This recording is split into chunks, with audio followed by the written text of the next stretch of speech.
Welcome to daily Hindu news analysis. మనం ప్రతిరోజు Hindu news పేపర్లో ఎగ్జామ్ పాయింట్ ఆఫ్ వ్యూలో important current affairs articles and అలాగే దాని వెనుకున్న జీకే పార్ట్ కూడా కవర్ చేస్తున్నాం కదా. So as part of that initiative ఈరోజు మనకి August 9th 2025. సో ముందుగా ఈరోజు ఇంపార్టెన్స్ చూస్తే మనకి international tribal day.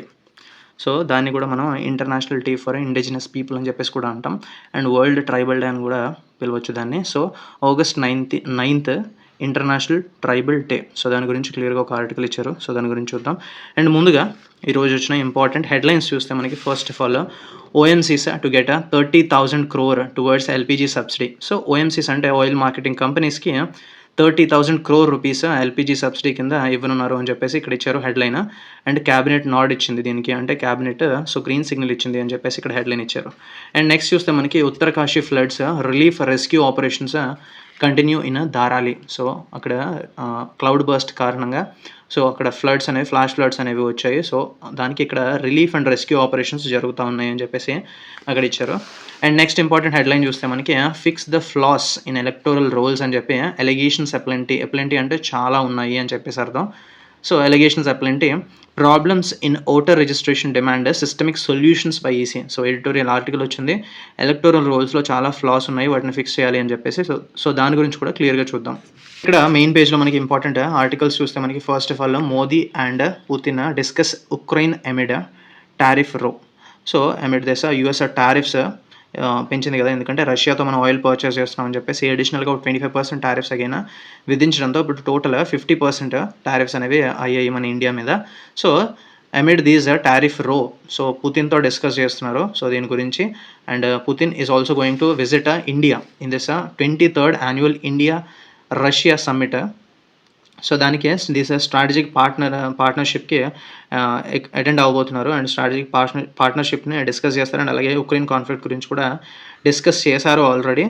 Telephonic call అనేది జరిగింది మనకి ప్రైమ్ మినిస్టర్ మోదీ మధ్య అండ్ అలాగే రష్యన్ ప్రెసిడెంట్ అయిన వ్లాడిమిర్ పుతిన్ మధ్య అని చెప్పేసి ఇక్కడ ఇచ్చారు. And he is going to visit India soon అని చెప్పేసి ఈ ఆర్టికల్లో ఇచ్చారు. అండ్ నెక్స్ట్ ఇక్కడ చూస్తే మనకి Trump hints at pause in trade talks with India. So ఈ 50% టారిఫ్స్ విధించడమే కాకుండా దాంతోపాటుగా ఈ ట్రేడ్ టాక్స్ని ఆపేస్తామని చెప్పేసి అలా కూడా థ్రెట్ చేస్తున్నారు until this oil issue was resolved. So Ukraine conflict ఆగే వరకు, లేదంటే ఈ ఆయిల్ అనేది మనం పర్చేస్ చేయకుండా ఉండాలి అని చెప్పేసి అది జరిగేంత వరకు కూడా సో మేబీ ఈ ట్రేడ్ టాక్స్ ఏవైతే జరుగుతూ ఉన్నాయో అవి మేబీ పాజ్ అవ్వచ్చు అని చెప్పేసి ఒక హింట్ ఇచ్చారు ట్రంప్ అని చెప్పేసి ఇక్కడ ఇచ్చారు.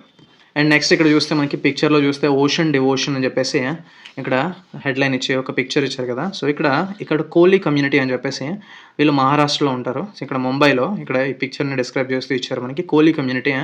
వీళ్ళు నారాలి పూర్ణిమ అని చెప్పేసి, so it is nothing but ఒక ఫెస్టివల్ టైప్, ఒక ట్రెడిషన్. సో ఇది సముద్రంకి అంటే సీకి కోకోనట్స్ అనేవి ఆఫర్ చేస్తారు. So as part of this tradition it marks this start of the fishing season. So fishing season అనేది స్టార్ట్ అయ్యే ముందు ఈ ట్రెడిషన్ ఫాలో అవుతారు అక్కడ Koli community people. And next ఇక్కడ చూస్తే మనకి ఏపీ ఇన్ ఫోకస్ పేజ్లో మనకి southern Rayalaseema's giant of a problem అని చెప్పేసి సో ఇక్కడ పెద్ద ఆర్టికల్ ఇచ్చారు. ఇందులో మనం ఇంపార్టెంట్ పాయింట్స్ చూద్దాం సింపుల్గా. ఫస్ట్ ఆఫ్ ఆల్ ఈ రాయలసీమ రీజియన్లో మనకి ఎక్కువగా వైల్డ్ ఎలిఫెంట్ హర్డ్స్ ఏవైతే గుంపులుగా ఎలిఫెంట్స్ వచ్చాయో సో హ్యూమన్ హ్యాబిటేషన్స్ మీద దాడి చేస్తున్నాయి అని చెప్పేసి ఇలాంటి ఇన్స్టెన్సెస్ పెరుగుతున్నాయి ఈ రీజియన్లో అని చెప్పేసి ఇచ్చారు. అండ్ దాంతోపాటుగా లాస్ట్ 18 monthsలో చూస్తే 5 persons were trample to death. So ఏనుగు గుంపులు ఒక 5 members చంపేశాయి అని చెప్పి ఇచ్చారు. అండ్ దాంతోపాటుగా ఈ ఎలిఫెంట్ టాస్క్ ఫోర్స్ ఉన్నప్పటికీ కూడా సో ఈ కుంకీస్ కుంకీస్ అంటే it is nothing but trained elephants. So ఈ వైల్డ్ ఎలిఫెంట్స్ని హ్యూమన్ హ్యాబిటేషన్స్ నుంచి బయటికి తరిమి కొట్టడానికి, మళ్ళీ ఫారెస్ట్లోకి తరిమి కొట్టడానికి కుంకీస్ అని చెప్పేసి రెడీ చేస్తారు, ట్రైనింగ్ ఇస్తారు వాళ్ళు వాటికి ఎలిఫెంట్స్ని. సో ట్రైన్డ్ ఎలిఫెంట్స్ని మనం కుంకీస్ అంటాం. To drive away this wild ఎలిఫెంట్స్ని సో వాటిని ఉపయోగిస్తారు కుంకీస్ అని చెప్పేసి. అండ్ అలాగే డ్రోన్స్ని యూజ్ చేసినప్పటికీ సో ఈ హ్యూమన్ ఎలిఫెంట్ కాంటాక్ట్ ఏదైతే ఉందో, కాన్ఫ్లిక్ట్ ఏదైతే జరుగుతూ ఉందో సో దాన్ని ప్రివెంట్ చేయడానికి, సో దాన్ని ఆపడానికి ఈ కుంకీస్ని, డ్రోన్స్ని, ఎలిఫెంట్ టాస్క్ ఫోర్స్ అని చెప్పేసి ఎన్ని ఉన్నప్పటికీ కూడా ఒక లాస్టింగ్ సొల్యూషన్ అంటే ఫైనల్ సొల్యూషన్ అనేది ఇంకా is yet to be hammered out. అంటే ఇంకా మనం చూడాలి ఒక ఫైనల్ సొల్యూషన్, లాస్టింగ్ సొల్యూషన్ అని చెప్పేసి ఇక్కడ ఇచ్చారు. అండ్ ఈ ఆర్టికల్లో మనకి ఇంపార్టెంట్లీ మేజర్ థింగ్స్ చూస్తే మనకి first of all Rayala elephant corridor అని చెప్పేసి మనకి ఇక్కడ ఉంటుంది రాయలసీమ ఏరియాలో. Rayala elephant reserve corridor. So corridor is nothing but movement of this ఎలిఫెంట్స్‌కి మూవ్‌మెంట్ చేయడానికి ఒక కారిడార్ అని చెప్పేసి క్రియేట్ చేయబడి ఉంటది. సో దానికి రాయా ఎలిఫెంట్ రిజర్వ్ కారిడార్ అని చెప్పేసి ఇక్కడ ఇచ్చారు. ఇన్‌వర్డ్ గాని అంటే ఒక డిఫరెంట్ ఫారెస్ట్ రీజియన్స్ మధ్య అవి మైగ్రేట్ అవుతున్నప్పుడు ఇట్లాంటి కారిడార్స్‌ని యూజ్ చేస్తాయి. స్పెసిఫిక్‌గా మూవ్‌మెంట్. సో అండ్ దాంతో పాటుగా చూస్తే కౌండిన్య వైల్డ్ లైఫ్ సాంక్చురీ అని చెప్పేసి కూడా ఇది కూడా మనకి చిత్తూరులో ఉంది. And Shri Venkateswara national park కూడా మనకి చిత్తూరులో ఉంది. 2 కూడా చాలా important. So Koundinya wildlife sanctuary is located in AP and specifically in Chittoor districts. And దాంతో పాటుగా ఇక్కడ kumkis to the rescue already మనం చదువుకున్నాం కదా. కుంకీస్ అంటే ట్రైన్డ్ ఎలిఫెంట్స్. సో అండ్ దాంతోపాటు అండ్ నెక్స్ట్ థింగ్ ఏంటంటే రేడియో కాలరింగ్ చేయాలి అని చెప్పేసి ఎలిఫెంట్స్కి, వైల్డ్ ఎలిఫెంట్స్కి రేడియో కాలరింగ్ అంటే సో దానికి ఒక రేడియో కాలర్ అనేది ఫిక్స్ చేయడం అంటే దాని మూవ్‌మెంట్ మనం ట్రాక్ చేయడానికి ఉంటుంది. అవి ఎక్కడున్నాయి, ఏ ప్లేస్‌లో ఉన్నాయి అని చెప్పేసి. కాకపోతే లాట్ ఆఫ్ ఎలిఫెంట్స్ ఉన్నాయి, వైల్డ్ ఎలిఫెంట్స్. వాటన్నిటికీ లార్జ్ ఎలిఫెంట్ పాపులేషన్ ఉన్నప్పుడు అన్నిటికీ ఫిక్స్ చేయడం రేడియో కాలర్స్ అనేవి ఒక huge task, humongous task. So అది వైబుల్ సొల్యూషన్ కాదు అని చెప్పేసి ఇక్కడ ఇచ్చారు. అండ్ ఈ ఆర్టికల్లో చూస్తే మనకి క్లోజ్ షేవ్ అని చెప్పేసి ఇడియం వచ్చింది మనకి. ఇంతకుముందు క్లియర్‌గా మనం డిస్కస్ చేసాం. సో ఏ క్లోజ్ షేవ్ అంటే ఏంటో ఇడియం కామెంట్ సెక్షన్‌లో కామెంట్ చేయండి. అండ్ దాంతో పాటుగా ఇక్కడ ఉన్న పిక్చర్‌ని డిస్క్రైబ్ చేస్తూ a view of the verdant Tirumala hill ranges అని కూడా ఇచ్చారు. సో వర్డెంట్ అని చెప్పేసి మనం ఇంతకుముందు డిస్కస్ చేసాం. దాని గురించి కూడా కామెంట్ సెక్షన్‌లో కామెంట్ చేయండి. వర్డెంట్ మీనింగ్ కామెంట్ చేయండి. అండ్ నెక్స్ట్ ఆర్టికల్ చూస్తే మనకి towards protecting the rights and livelihoods of indigenous people అని చెప్పి ఇచ్చారు కదా. So to protect these rights of this indigenous peoples మనం ఎవ్రీ ఇయర్ August 9th మనం ఇంటర్నేషనల్ ట్రైబల్ డే జరుపుకుంటాం. So as part of that tribal day సెలబ్రేషన్స్కి వంజంగి విలేజ్లో పాడేరు మండలంలో so CM Chandrababu Naidu is going to attend అని చెప్పి ఇక్కడ ఇచ్చారు. సో ఇక్కడ మనకి ఇంపార్టెంట్ థింగ్ ఏంటంటే first of all August 9th is celebrated as international tribal day. So 2025 ఇయర్కి థీమ్ ఏంటంటే indigenous peoples and artificial intelligence defending rights shaping the future. So ఈ థీమ్ అనేది very very important. International tribal day యొక్క theme for the year 2025. And next editorial పేజ్లో చూస్తే మనకి important article ఇది చూస్తే మనకి industrial accidents the human cost of indifference అని చెప్పి ఇక్కడ ఇచ్చారు. సో ఇక్కడ ఇండస్ట్రియల్ యాక్సిడెంట్స్ ఎక్కువగా జరుగుతున్నాయి. రీసెంట్ పాస్ట్లో చూస్తే మనకి లాట్ ఆఫ్ ఇండస్ట్రియల్ యాక్సిడెంట్స్ జరుగుతున్నాయి ఇండియాలో. So these are out of pure negligence మాత్రమే అని చెప్పేసి ఇక్కడ దాన్ని డిస్క్రైబ్ చేస్తూ ఇచ్చారు. సో ఇందులో మనకి ఇంపార్టెంట్ పాయింట్స్ ఏంటో చూద్దాం మనకి. So first of all recently explosions జరిగాయి సిగాచి ఇండస్ట్రీస్ అని చెప్పేసి తెలంగాణలో జరిగాయి. అలాగే ఫైర్ క్రాకర్ యూనిట్ డిజాస్టర్ అని చెప్పేసి మనం చదువుకున్నాం ఆల్రెడీ, తమిళనాడులో జరిగింది. సో ఇవి జస్ట్ ఒక అప్పుడప్పుడు అవే జరిగే సంఘటనలు కాదు. సో అవి symptoms of this ongoing national crisis ఎలా ఉన్నది. సో సేఫ్టీ ఇష్యూస్ అనేవి క్లియర్గా లేకపోవడం వల్లనే జరుగుతున్నాయి అని చెప్పేసి ఇచ్చారు. దాని గురించి క్లియర్గా చూద్దాం. ఇప్పుడు a universe is a shattered every time అని చెప్పేసి ఇక్కడ హెడింగ్తో ఇచ్చారు. లాస్ట్ 5 yearsలో చూస్తే మనకి అట్లీస్ట్ 6,500 వర్కర్స్ అనేది ఈ ఇండియన్ ఫ్యాక్టరీస్లో కానీ, కన్స్ట్రక్షన్ సైట్స్లో కానీ, మైన్స్లో కానీ చనిపోయారని చెప్పేసి లేబర్ మినిస్ట్రీ డేటా అనేది చెప్తా ఉంది. లాస్ట్ 5 yearsలో 6,500 వర్కర్స్ చనిపోయారు. So more than that. And దాంతోపాటు అందులో చూస్తే స్పెసిఫికల్లీ ఆంధ్రప్రదేశ్లోని, తమిళనాడులో alone, so these 2 states alone 200 ఫ్యాటలిటీస్ జరిగాయి. 200 మంది చనిపోయారు ఇన్ ద పాస్ట్ డికేడ్లో జరిగిన ఇండస్ట్రియల్ యాక్సిడెంట్స్లో 200 ఫ్యాటలిటీస్ చూసాం మనం ఈ స్పెసిఫిక్ 2 స్టేట్స్లోనే. అండ్ ఇలా జరిగితే జస్ట్ ఒక ఫ్యామిలీ యొక్క బ్రెడ్ విన్నర్ ఎవరైతే సంపాదించి పెడతారో ఆ మెయిన్ బ్రెడ్ విన్నర్ వెళ్ళిపోయినట్టు, చనిపోతే సో ఆ పవర్టీలోకి వెళ్ళిపోయినట్టు ఆ ఫ్యామిలీ మొత్తం. అండ్ ఒక చైల్డ్ ఆర్ఫన్ అయిపోతారు. ఆ హౌస్ హోల్డ్ మొత్తం కూడా ఒక ట్రామాలోకి వెళ్ళిపోతుంది. అండ్ పెన్యూరీ అని చెప్పేసి ఇక్కడ ఇచ్చారు కదా. పెన్యూరీ అంటే ఎక్స్ట్రీమ్ పావర్టీ అని చెప్పేసి అర్థం వస్తుంది. పెన్యూరీ మీనింగ్ ఇంపార్టెంట్. అండ్ ఈ కెమికల్ యాక్సిడెంట్స్ అనేవి చాలా వరకు జరుగుతూ ఉన్నాయి. పోస్ట్ దిస్ 2020 తర్వాత లాట్ ఆఫ్ కెమికల్ యాక్సిడెంట్స్ జరిగాయి అని చెప్పేసి ఇచ్చారు. అండ్ ఎందుకు జరుగుతున్నాయి అంటే క్లియర్లీ అక్కడ నో అబ్జెక్షన్ సర్టిఫికేట్స్ అనేవి ఫైర్ డిపార్ట్మెంట్స్ నుంచి తీసుకోకుండా, ఎందుకంటే సరైన ఫైర్ ఫైటింగ్ సిస్టమ్స్ లేకుండా నో అబ్జెక్షన్ NOC సర్టిఫికేట్ అనేది ఇవ్వరు. సో ఆ ఫైర్ ఫైటింగ్ సిస్టమ్స్ లేవు. అలారమ్స్ కానీ, సెన్సర్స్ కానీ, ఎక్స్టింగ్విషర్స్ మంటలు చెలరేగినప్పుడు సో ఈ ఎక్స్టింగ్విషర్స్తో ఆపుతారు కదా ఆ మంటల్ని. సో అవి లేవు. అండ్ లేదంటే అవి పనిచేయవు. లేదంటే no permit to work system. And high risk job అయితే ఉంటాయో అక్కడ క్లియర్లీ సేఫ్టీ అనాలిసిస్ అది చేయకుండా సో ఆ పర్సన్స్ ఎవరైతే ఉన్నారో వాళ్ళకి హై రిస్క్ జాబ్స్‌కి ట్రైనింగ్ ఇవ్వకుండా, సరైన ట్రైనింగ్ ఇవ్వకుండా ఈ మైగ్రెంట్ వర్కర్స్‌ని గానీ, కాంట్రాక్ట్ వర్కర్స్‌ని గానీ, సో ఏవైతే డిఫరెంట్ లాంగ్వేజెస్ మాట్లాడుతూ ఉంటారో వాళ్ళు హిందీ పీపుల్ ఎక్కువగా వచ్చి ఇటు సైడ్ వర్క్ చేస్తా ఉంటారు. సో వాళ్ళకి ఆబ్లివియస్ టు ద సేఫ్టీ ప్రోటోకాల్స్ అంటే ఆబ్లివియస్ అంటే ఇక్కడ చూస్తే ఆబ్లివియస్ మీనింగ్ ఇంపార్టెంట్. ఆబ్లివియస్ అంటే అన్‌అవేర్. సో వాళ్ళకి తెలీదు ఈ సేఫ్టీ ప్రోటోకాల్స్ ఏంటి అని చెప్పేసి. ఎందుకంటే సరైన ట్రైనింగ్ లేకపోవడం వల్ల. అండ్ సరైన ఫైర్ ఎగ్జిట్స్ ఉండవు. ఫైర్ జరిగినప్పుడు ఫైర్ ఎగ్జిట్స్ అని చెప్పేసి క్లియర్‌లీ మ్యాండేట్ ఉంటుంది. అవి క్రియేట్ చేయాలని చెప్పేసి సరైన ఫైర్ ఎగ్జిట్స్ ఉండవు. బ్లాక్ అయ్యి ఉంటాయి. లేదంటే అకౌంటబిలిటీ సరైన ఆడిట్స్ జరగవు. ఒకవేళ జరిగినా సరే జస్ట్ ఏదో నామమాత్రంగా జరుగుతూ ఉంటాయి ఈ ఎక్సర్‌సైజెస్. అండ్ కన్విక్షన్స్ డెఫినెట్లీ ఉండవు. అండ్ పెనాల్టీస్ అంటే అసలు నెగ్లిజిబుల్ పెనాల్టీస్ విధిస్తా ఉంటున్నారు. సో ఓవరాల్‌గా ఈ అడ్మినిస్ట్రేషన్‌లోనే లోపం ఉందని చెప్పేసి ఇచ్చారు. And not a core value. And ఈ basic safety culture countries like Germany, జపాన్‌లో క్లియర్‌లీ వాళ్ళు సేఫ్టీ అనేది ఇండస్ట్రియల్ డిజైన్‌లోని, వర్క్ ప్లేస్ కల్చర్‌లోని ఇంబైబ్ చేశారు. అండ్ ఇక్కడ చూస్తే ఓన్లీ ఆంధ్రప్రదేశ్, తమిళనాడు మాత్రమే కాదు and lot of other states Gujarat కానీ, మహారాష్ట్ర, ఛత్తీస్‌గఢ్, ఉత్తరప్రదేశ్. సో ఇక్కడ కూడా లాట్ ఆఫ్ గ్రిమ్ రికార్డ్ అనేది ఉంది వీళ్ళకి. లాట్ ఆఫ్ యాక్సిడెంట్స్ జరుగుతూ ఉన్నాయి. Lot of people are dying out of this tragedies అని చెప్పేసి ఇక్కడ ఇచ్చారు. అండ్ ద ప్యాటర్న్ చూస్తే మనకి ఏదైనా ఇప్పుడు యాక్సిడెంట్ జరిగితే సింప్లీ ఒక ట్రాజడీ గురించి జరిగినప్పుడు ట్రాజడీ మీద అవుట్రేజ్ అని వస్తుంది. సోషల్ మీడియాలో కానీ బయట కూడా ఒక అవుట్రేజ్ అంటే ఒక యాంగర్ అనేది వ్యక్తం చేస్తారు. దాని తర్వాత కంపెన్సేషన్ ప్రొవైడ్ చేస్తారు. అండ్ ఒక కమిటీ మేము వేస్తున్నాము దీన్ని విచారించడానికి అని చెప్తారు. దాని తర్వాత సైలెన్స్. సో ఇదే జరుగుతుంది. సిమిలర్ ప్యాటర్న్ ఫాలో అవుతున్నారు. సో రూట్ కాజ్ మాత్రం అడ్రస్ చేయట్లేదు అని చెప్పేసి ఇచ్చారు.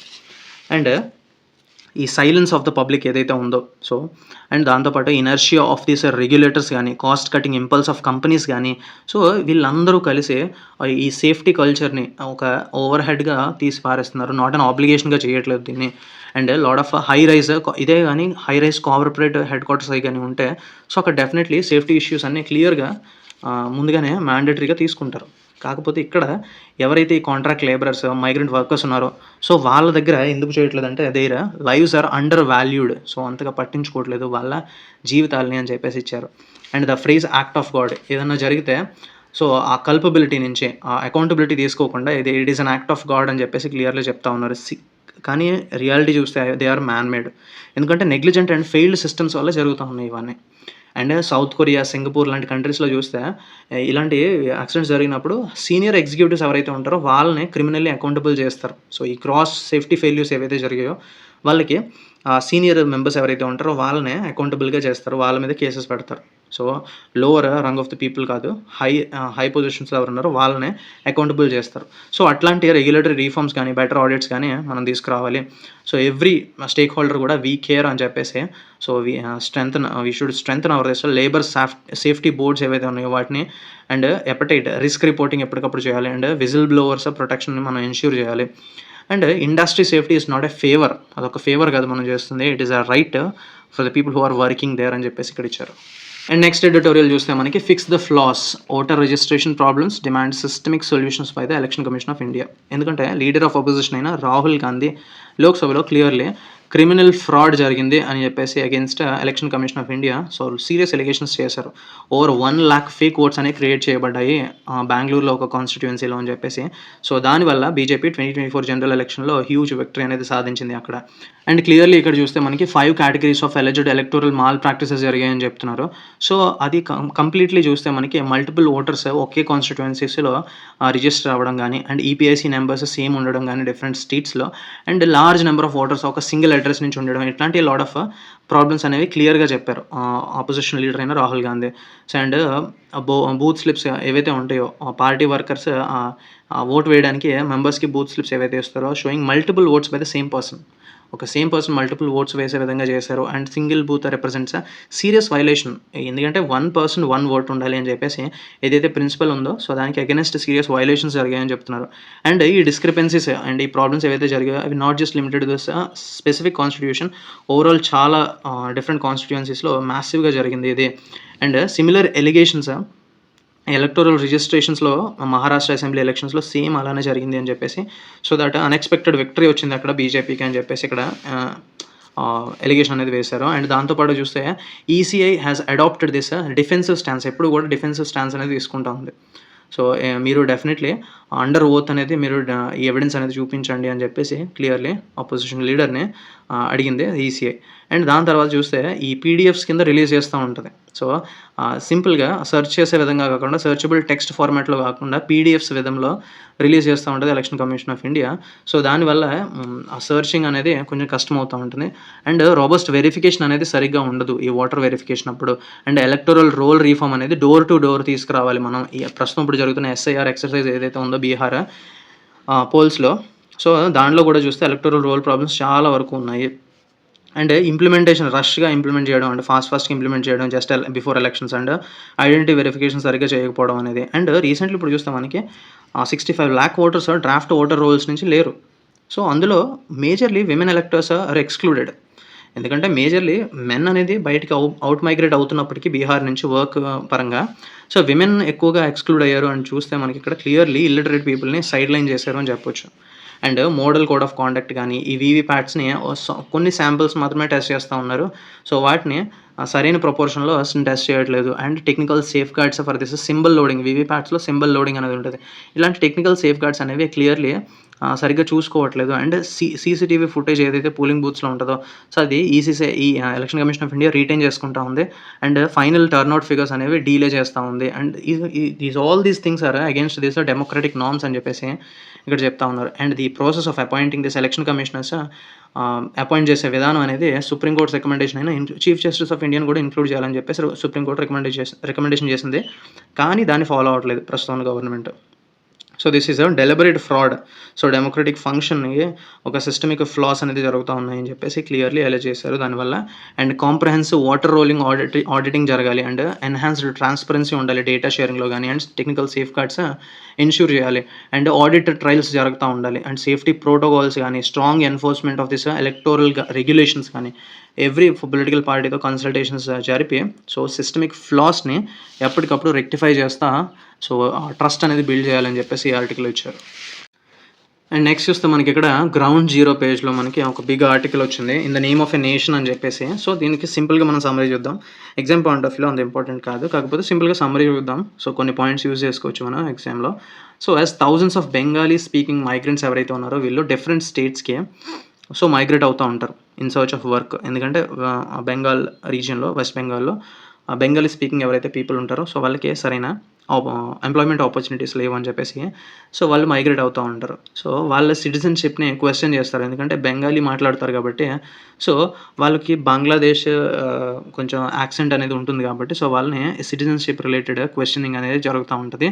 అండ్ దాని మీద కాంట్రవర్సీస్ కూడా జరుగుతూ ఉన్నాయి. బెంగాలీ ఐడెంటిటీ మీద కూడా కాంట్రవర్సీస్ జరుగుతూ ఉంటాయి, ఎందుకంటే అప్కమింగ్ అసెంబ్లీ ఎలక్షన్స్ ఉన్నాయి కాబట్టి. సో దాన్ని పొలిటికల్ పార్టీస్ యూజ్ చేసుకుంటున్నారు అని చెప్పేసి ఒక ఎలిగేషన్ ఉంది ఇక్కడ మనకి. And hundreds of migrant workers ఇక్కడ ట్రైనింగ్ బోర్డ్ అవుతున్నారు. ఇక్కడ చూస్తే మనకి hundreds of migrant workers long క్యూస్లో ఇక్కడ అన్రిజర్వ్డ్ కంపార్ట్మెంట్స్లో హైదరాబాద్కి వెళ్తున్నారు అని చెప్పేసి in search of this work because few jobs in West Bengal. So forcing them to return to work in other states. So వాళ్ళు ఇన్ సర్చ్ ఆఫ్ వర్క్ వేరే స్టేట్స్కి మైగ్రేట్ అవ్వాల్సి వస్తుంది అని చెప్పేసి ఇక్కడ ఇచ్చారు. అండ్ నెక్స్ట్ ఆర్టికల్ చూస్తే మనకి oil firms to get 30,000 crore for subsidised LPG. So subsidy అనేది ప్రొవైడ్ చేస్తూ ఉంటుంది గవర్నమెంట్. సో ఈ సబ్సిడైజ్డ్ అమౌంట్ అనేది సో ఈ ఆయిల్ మార్కెటింగ్ కంపెనీస్కి సో ఇస్తున్నారు అని చెప్పేసి క్యాబినెట్ నాడ్ ఇచ్చింది, గ్రీన్ సిగ్నల్ ఇచ్చింది అని చెప్పేసి ఇక్కడ ఇచ్చారు. అండ్ ఇక్కడ చూస్తే మనకి అండర్ దిస్ ప్రధాన్ మంత్రి ఉజ్వల్ యోజన ఈ పూర్ హౌస్ హోల్డ్స్కి అప్ టు 9 times రీఫిల్ చేసుకునే విధంగా ఈ సిలిండర్స్కి సో సబ్సిడీ అనేది ఇస్తారు. సో ఆన్ అన్ యావరేజ్ చూస్తే జస్ట్ అబౌట్ 3 రీఫిల్స్ మాత్రమే చేసుకుంటున్నారు. సో అది కన్సిస్టెంట్లీ అలా ఇంప్రూవ్ అవుతూ వచ్చింది అని చెప్పేసి ఇచ్చారు ఇక్కడ మనకి. ఆయిల్ మార్కెటింగ్ కంపెనీస్ చూస్తే ఇక్కడ గ్లోబలీ ఈ ప్రైసెస్ అనేవి పెరిగినప్పుడు సో అది కన్జ్యూమర్స్కి సో బర్డెన్ అవ్వకుండా ఉండడానికి సబ్సిడీస్ అనేది ఇస్తూ ఉంటారు. సో ఆ సబ్సిడీ అమౌంట్ ఇప్పుడు మనకి ఈ 3 ఆయిల్ మార్కెటింగ్ కంపెనీస్కి గవర్నమెంట్ ఇస్తుంది అని చెప్పేసి ఇక్కడ ఇచ్చారు.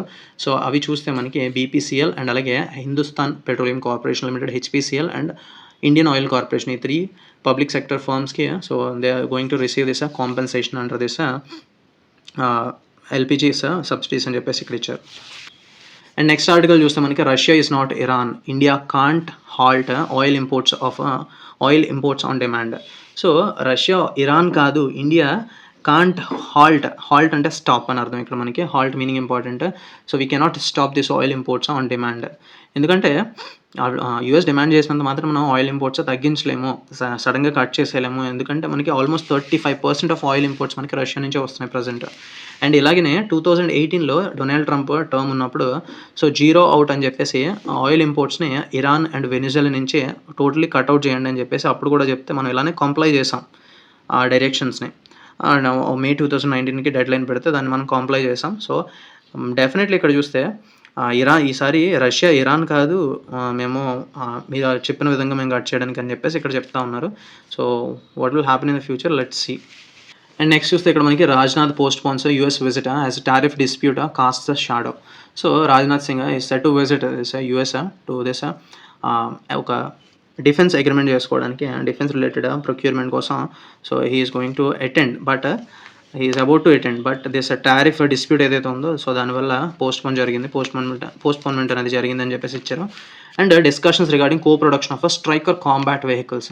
సో కో ప్రొడక్షన్ అంటే రెండు కంట్రీస్ కలిసి సో ప్రొడక్షన్ చేయడానికి స్ట్రైకర్ కాంబాట్ వెహికల్స్. సో ఆ అగ్రిమెంట్ గురించి డిస్కషన్స్ అనేవి జరుగుతూ ఉన్నాయని చెప్పేసి ఈ ఆర్టికల్ ఇచ్చారు. అండ్ నెక్స్ట్ ఆర్టికల్ చూస్తే మనకి China welcomes PM's planned visit for SCO summit. So Shanghai cooperation organisation summit, Tianjin summit అని చెప్పేసి జరగబోతూ ఉంది. సో ఈ ఇయర్ చైనాలో జరగబోతోంది. సో దానికి మన ప్రైమ్ మినిస్టర్ మోదీని సో వెల్కమ్ చేస్తున్నారు. సో ఆయన ఎందుకంటే విజిట్ చేయాలని అనుకున్నారు కాబట్టి సో దాన్ని వెల్కమ్ చేస్తున్నామని చెప్పేసి చైనీస్ సైడ్ నుంచి చెప్పారు. అండ్ నెక్స్ట్ ఆర్టికల్ చూస్తే మనకి IT bill withdrawn updated version likely in Lok Sabha on August 11 అని చెప్పించారు ఇక్కడ మనకి. సో ఐటీ బిల్ అంటే ఇన్కమ్ ట్యాక్స్ బిల్. ఇది మనకి February 13లో లోక్సభలో ఇంట్రొడ్యూస్ చేసినప్పుడు అది సెలెక్ట్ కమిటీకి స్క్రూటినీ కోసం రెఫర్ చేశారు. సో ఆ కమిటీ కొన్ని రికమెండేషన్స్ సజెషన్స్ ఇస్తాయి. సో వాటిని ఇంక్లూడ్ చేసి ఒక ఫ్రెష్ వెర్షన్ మళ్ళీ మేము ఇంట్రొడ్యూస్ చేస్తాము August 11న అని చెప్పేసి సో ఇక్కడ చెప్పారు. సో దాట్ ఈ ఐటీ బిల్ అనేది విత్డ్రా చేసుకున్నారు. సో అప్డేటెడ్ వెర్షన్ అనేది likely in Lok Sabha on August 11 అని చెప్పేసి ఈ ఆర్టికల్ ఇచ్చారు. అండ్ ఓల్డ్ ఇన్కమ్ ట్యాక్స్ అయినప్పుడు 1961 ఆ యాక్ట్ 1961 యాక్ట్ని replace 6 decade old income tax act 1961ని రీప్లేస్ చేసే విధంగా ఈ కొత్త యాక్ట్ని ఇంట్రొడ్యూస్ చేయబోతున్నారు. అండ్ నెక్స్ట్ ఆర్టికల్ చూస్తే మనకి colonial sedition law repackaged in BNS says plea in supreme court. So సుప్రీంకోర్టులో ఒక ప్లీ క్లియర్గా చెప్తా ఉంది ఏంటంటే సెక్షన్ 152 అని చెప్పేసి సెడిషన్ ఇంక్లూడ్ చేశారు. కలోనియల్ టైంలో ఉన్న సెడిషన్ లాని ఇంక్లూడ్ చేశారు. బిఎన్ఎస్ భారతీయ న్యాయ సంహిత యాక్ట్ 2023 బిఎన్ఎస్ న్యాయ సంహితలో సెక్షన్ 152 కింద మళ్ళీ ఆ సెడిషన్ని కలోనియల్ ఎరాలో ఉన్న సెడిషన్ లాని మళ్ళీ ఇంక్లూడ్ చేశారు అని చెప్పేసి this is a huge violation of this fundamental rights article 14 ఈక్వాలిటీని అండ్ అలాగే article 19 1A free speech and right to life and personal liberty ఆర్టికల్స్ని వైలేటివ్గా ఉంటుంది. సెక్షన్ 152 ఈజ్ క్లియర్గా చూస్తే ఇది మనకి సెడిషన్ లా అని చెప్పేసి అంటాం. ఇది ఇంతకుముందు ఐపీసీ 1860 ప్రకారం సెక్షన్ 124Aలో ఉండేది. Sedition is nothing but like దేశద్రోహం లాంటిది. సో చెప్పాలంటే ఇక్కడ మనం ప్రొవకేటివ్ స్పీచెస్ ఇచ్చిన లేదంటే సెపరేటిస్ట్ ఫీలింగ్స్ ఇచ్చిన సో అట్లాంటి స్పీచెస్కి మన సెపరేటిస్ట్ ఫీలింగ్స్ వచ్చే స్పీచెస్ ఇచ్చిన లేదంటే మన యూనిటీ అండ్ ఇంటిగ్రిటీ ఆఫ్ కంట్రీకి భంగం కలిగించే విధంగా ఇటువంటి మాటలు మాట్లాడినా సో సెడిషన్ లా కింద కేసెస్ అనేది బుక్ చేస్తారు. సో అది రూపాంతరం చెంది ఇప్పుడు మళ్ళీ సెక్షన్ 152లో పెట్టారు అని చెప్పేసి so this is violative of free speech అని చెప్పేసి ఆర్టికల్ ఇచ్చారు. అండ్ నెక్స్ట్ ఆర్టికల్ చూస్తే మనకి government extends PM E-Drive plan by 2 years till March 2028. So PM E-Drive scheme అనేది 2028 మార్చ్ వరకు 2 years ఎక్స్టెండ్ చేశారు అని చెప్పేసి ఇచ్చారు. ఇక్కడ ఎలక్ట్రిక్ బస్సెస్ కానీ అంబులెన్సెస్ కానీ ట్రక్స్ కానీ రెఫర్ చేస్తూ ఉంటుంది సర్టెన్ కేటగిరీస్ ఆఫ్ వెహికల్స్కి. సో ఈ PM E-Drive అంటే Pradhan Mantri so prime minister electric drive revolution innovative vehicle enhancement PM E-Drive scheme. So important. And next ఇక్కడ చూస్తే మనకి Keymer jumps into sole lead with second win on the trot. On the trot meaning important మనకి. On the trot అంటే successively లేదంటే continuously so one after another అని చెప్పేసి అర్థం వస్తుంది. సో కీమర్ జంప్స్ సో ఆయన సోల్ లీడ్లో ఉన్నారు ఎందుకంటే with second win on the trot అంటే కంటిన్యూస్లీ సెకండ్ విన్ రిజిస్టర్ చేసుకున్నారు కాబట్టి అని చెప్పేసి మీనింగ్ వస్తుంది. So on the trot meaning important. So ఓవరాల్గా ఈరోజు ఎగ్జామ్ పాయింట్ ఆఫ్ వ్యూలో ఇంపార్టెంట్ ఆర్టికల్స్ అన్నీ కవర్ చేసాం. అండ్ వీడియోలో ఇక్కడ దాకా వచ్చినట్లయితే definitely do comment and do like. And that's it. Thank you for watching.